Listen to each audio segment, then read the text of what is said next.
Today I am going to tell you about radio waves, its length, frequency and propagation speed, in addition about the relationship between these parameters. I want to start with an abstract example. Let's imagine how we dropped a stone into the water, and now we can see how it generates water waves. Firstly, the wave has some periodicity. Let's measure the length of one period and write it in the table.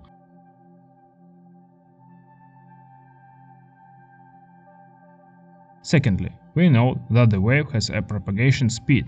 Let it be 2 meters per second. And count how many periods the wave goes through in 1 second. It will be 2 periods. What if the wave will have another length? Let it be 0.5 meter.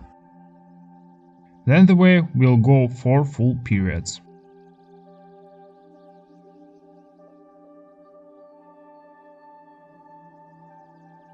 And if we reduce the length of the wave more, let it be 0.25 meter.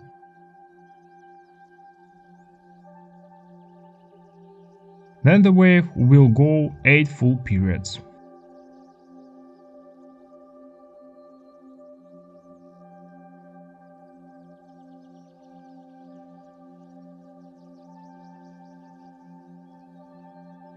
If you multiply the length by the number of clock cycles, you get the speed.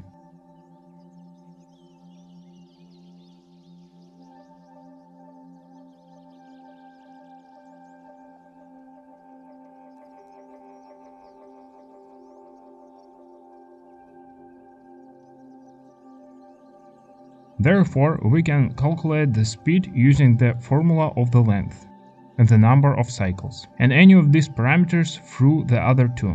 The number of cycles is actually called the frequency and measured in Hertz.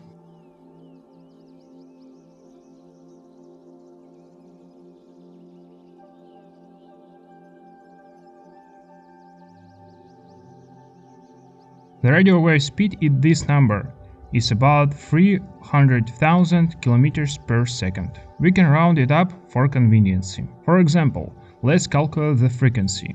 If we have already known the radio wave speed and length of this particular wave. And also we have already known the formula. For convenience, we can convert it to kilohertz and then megahertz.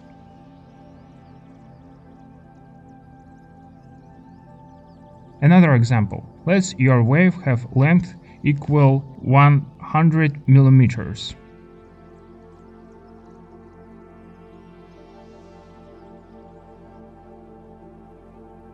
For convenience, we can also convert it to kilohertz, megahertz, and gigahertz. So, for what we have been talking about the frequency. Different radio stations broadcast on different frequencies. Each radio station has self-frequency. Different frequency ranges are classified into different categories.